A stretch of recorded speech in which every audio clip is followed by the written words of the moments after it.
Okay, so you're probably wondering why all this tension on Ukraine. Why exactly we are so outrageously in support of Ukraine. Why we're so uptight in supporting Ukraine to the point that we are just dismantling our own empires, dismantling our own country. As there is a crisis on foot with many Canadians that can't afford the basic essentials to survive and bleeding out this country dry, why we're so steadfast on supporting places like Ukraine.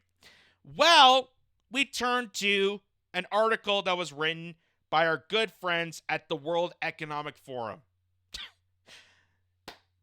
They're not our friends, but I give them this.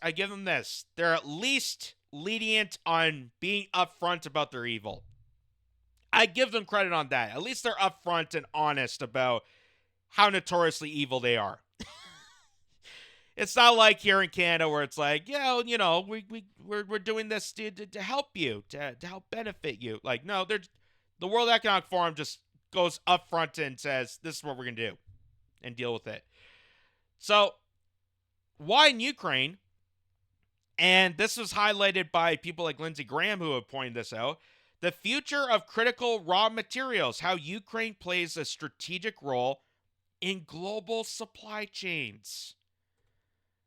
So they state Ukraine's diverse geological zones make it a top 10 global supplier of mineral resources, holding around 5% of the world's total.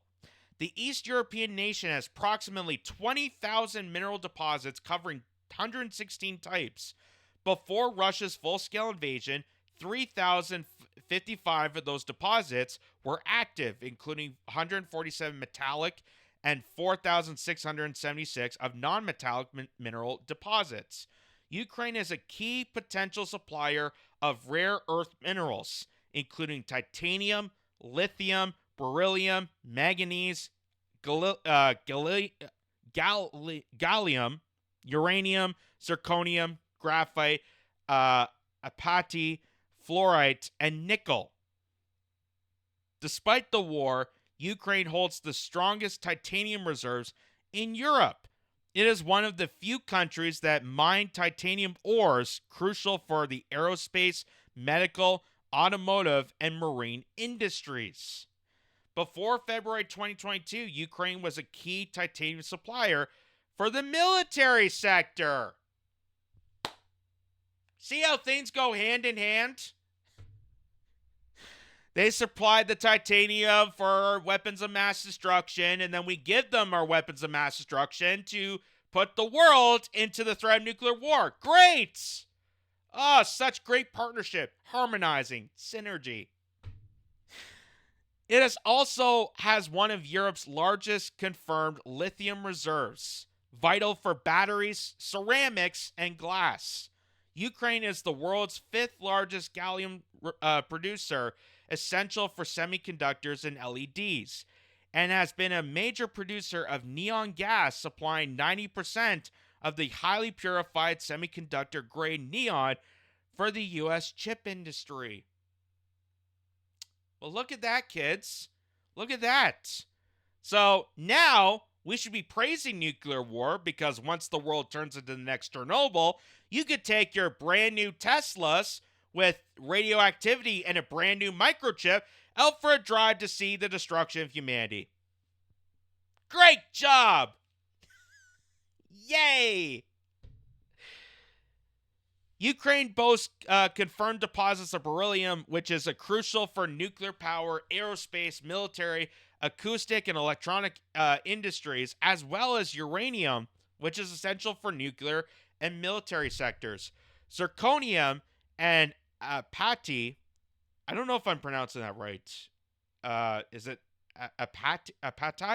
Apatite? I don't know. Are vital for nuclear and medical production.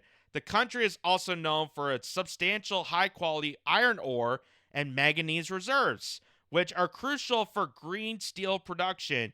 Ukraine supplies 43% of the EU's steel plate imports in 2021. So, here is no other than Foghorn Leghorn Senator Lindsey Graham, the cartoon character himself, once again proving this statement and saying the quiet part out loud on Fox News. Listen to this. This war is about money. People don't talk much about it, but you know the richest country. So right off the bat, he says the Ukraine war is about money.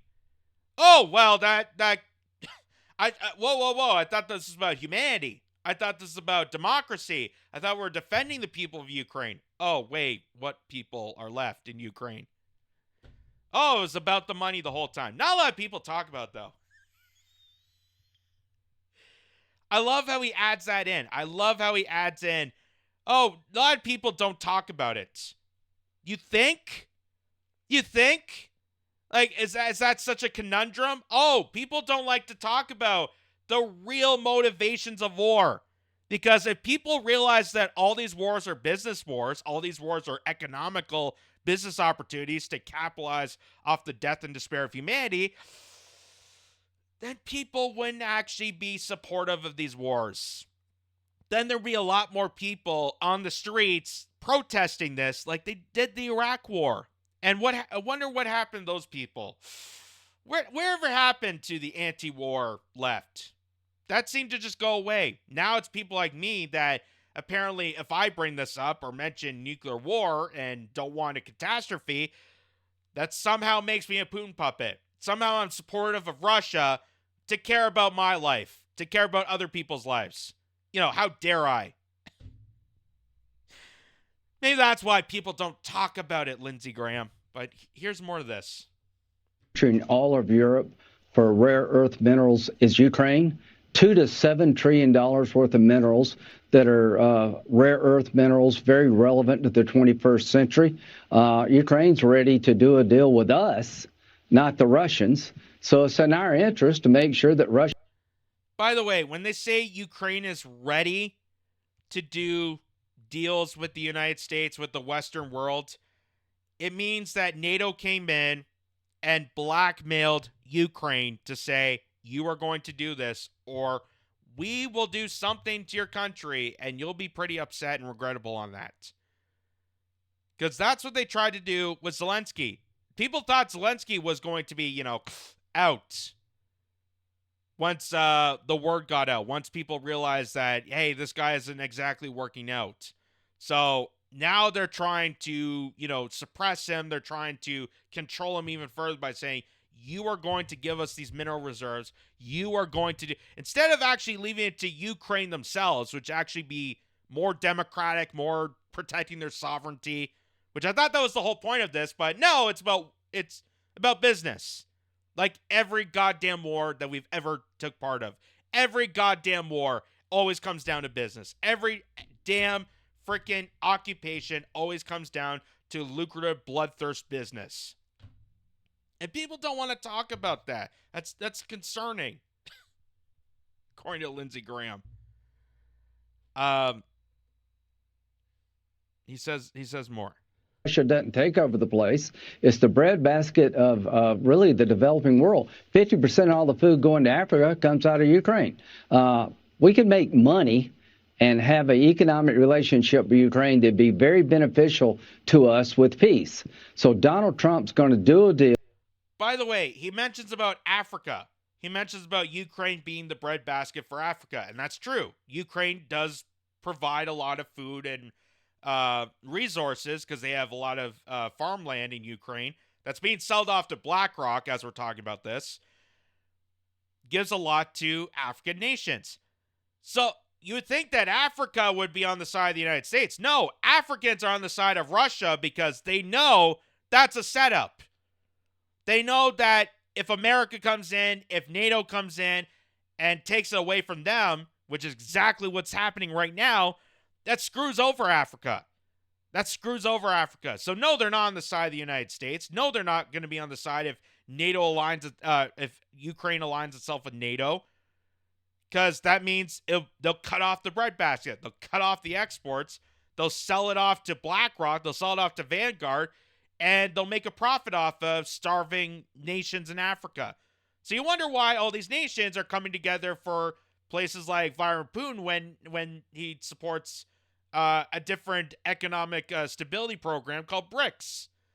That's the BRICS alignment. That's where you have, Russia and China and India and Saudi Arabia and Brazil and other nations are coming more and more together for that than they are the United States. Because they see right through this garbage. They see right through stupid idiots like Lindsey Graham here revealing all this out to Fox News. Because nobody really talks about it.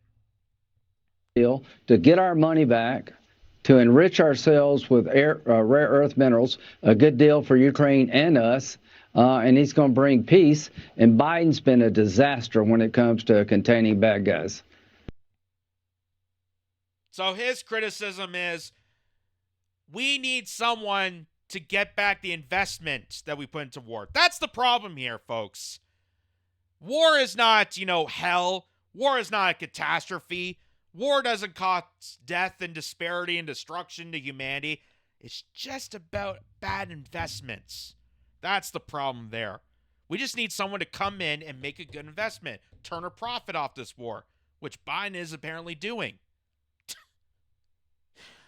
I thought we should be championing someone like Trump who campaigned on ending this war. Now that's controversial now, because he'll say he wants to backtrack and avoid nuclear escalation. He wants to avoid, more casualties in Ukraine, Russia. That's what he said on stage. He's like, I don't want death. I don't want death. I want to end this war. I don't want people dying. That's what he said on stage. That was his campaign promise. Now, here we are, aligning himself with the exact same swamp that promises to continue escalating to the point of complete annihilation. And everything is up in the air. Everything's up in the air. Now you have Lindsey Graham saying, well, we need Trump to come in to keep that campaign promise so we get an investment return. That's what we need. We need the money to come back. Just like the money came back from Afghanistan that we wasted trillions of dollars on for 20 years. Oh, it didn't? Oh, that was a waste of time. That was a waste of a war. And now we just left billions of dollars of weaponry to the Taliban. I wonder why. And then maybe down the road we'll have to go back because, the Taliban just came back and rose up again. Don't you just hate it? Don't you just hate it when terrorist groups just come out of the blue all of a sudden? It's almost like it's an investment opportunity.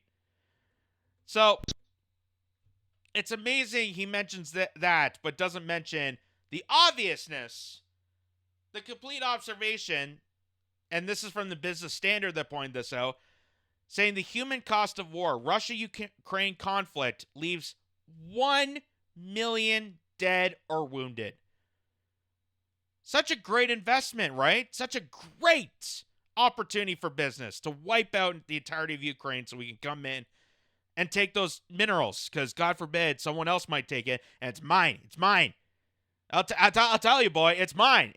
I got to go in there and take it all for myself. You pay attention there, son.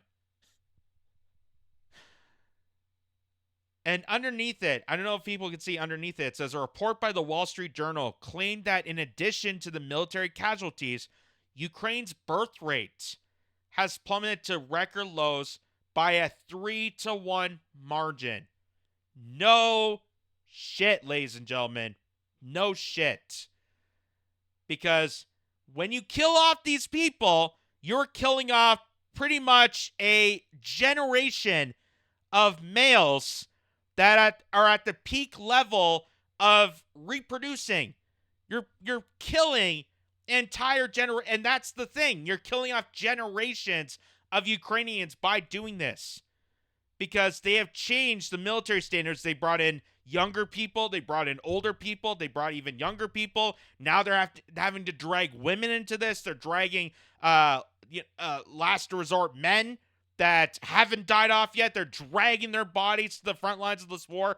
You are killing your entire country in a war that was done by a proxy deliberately to attack your country so that Ukraine would flatline. They would hope to break up Russia. It didn't. And now they're saying, well, since all the Ukrainians are dead anyway, let's go in, harvest their grains, harvest their natural resources, and then sell it off to corporations like BlackRock because they're essential. Essential. And they're so essential that we have to cultivate World War III in the process of this. You have to cultivate nuclear war because they're such great earth minerals. Think about that. Think about your EVs. This is the new generation blood diamond. It's called Blood Electric. Holy crap. And Lindsey Graham wonders why they don't talk about this. Why they don't talk about the business of war. I don't know. Why wouldn't you mention about that more often? Why wouldn't you talk about, Afghanistan? How the whole purpose of it was to steal their resources and opium. How about the Iraq invasion was to steal their oil? And Syria was about a pipeline.